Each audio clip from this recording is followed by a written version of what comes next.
গৃহবধূর সঙ্গে পরকীয়া করতে গিয়ে ধরা পড়তেই যুবকের কি হাল হলো দেখুন। যুবকের কঠিন বিচার করলেন স্বামী সহ পাড়ার লোকেরা। যুবকের কথায় বাড়ল আরো রহস্য। ধরা পড়তেই সব গোপন কথা ফাঁস করল যুবক। গৃহবধূর সমস্ত কাণ্ড কারখানা ফাঁস হতেই সকলে বলছে নানা কথা।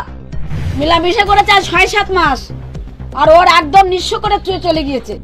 দীর্ঘদিন ধরে বনগাঁ থানার ঘাটবাউড় এলাকার এক গৃহবধূর সঙ্গে বিবাহ বহির্ভূত সম্পর্ক ছিল বাগদার মামা ভাগ্নের এক যুবকের। গৃহবধূর পরিবার জানান, অভিযুক্ত যুবকের নাম তাপস অধিকারী। পরিবারের দাবি, গৃহবধূকে বিয়ে করার কথা বলে তার কাছ থেকে টাকা পয়সা সোনাদানা নিয়ে গিয়েছে তাপস। ওর জন্য 2 মাস আগে আত্মহত্যা করার চেষ্টা করে গৃহবধূ। বর্তমানে সে হাসপাতালে চিকিৎসাধীন। তখন তাপসের বিরুদ্ধে বনগাঁ থানায় অভিযোগ দায়ের করেছিলেন তারা। গৃহবধূর পরিবারের আরো দাবি, আজ সকালে ওই যুবক গৃহবধূকে খোঁজ করতে তাদের বাড়িতে আসে।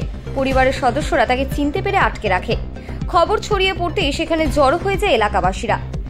যুবককে রাস্তার পাশে একটি লোহার পিলারে বেঁধে চলে গণধোলাই।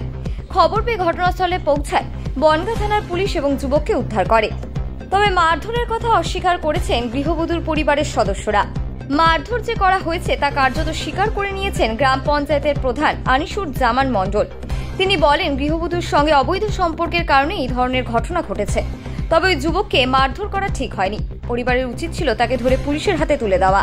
৬-৭ মাস ওনার সঙ্গে আমার একটাই বৌমা, একটাই ছেলে। ৬-৭ মাস আজকে ওর সঙ্গে যোগাযোগ ছিল।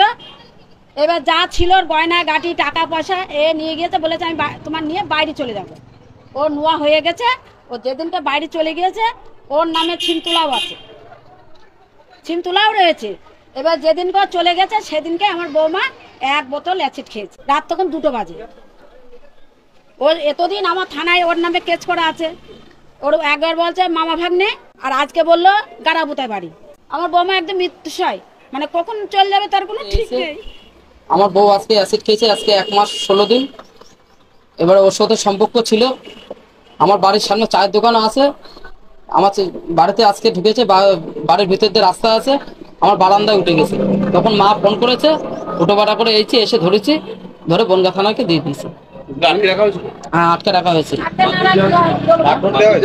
না, মারধর কিছু করা হয়নি। জানতে পেরেছি বাগদার গ্রাম পঞ্চায়েতের অধীনে থাকা মামা ভাগ্নে গ্রাম থেকে একটা ছেলে আমার ঘাটবাউড় গ্রাম পঞ্চায়েতের অন্তর্গত, গ্রামটার নামও ঘাটবাউড়, কোনো এক ভদ্র মহিলার সঙ্গে তার অবৈধ কোনো সম্পর্ক ছিল, যেটা আমি সূত্র মারফত জানতে পেরেছি। এবং ওই মামা ভাগ্নে সেই ছেলেটা এখানে এসেছিল ওই মেয়েটার খোঁজে, আর কি বউটার খোঁজে। তৎক্ষণাৎ এদের পরিবারের যারা বাকি সদস্য ছিল তারা ছেলেটাকে আটকায় এবং শুনেছি যেটা ওকে বসিয়ে রেখে কিছু চড়কিল বসিয়ে এই সমস্ত মারা হয়েছে। এবং এদের এটা উচিত হয়নি, কারণ আইনের পথে চলবে। এদের উচিত ছিল তৎক্ষণাৎ পুলিশ প্রশাসনকে খবর দিয়ে তাকে পাঠানো, কিন্তু যেটা আমরা করেছি সেটা ওদের করণীয় ছিল।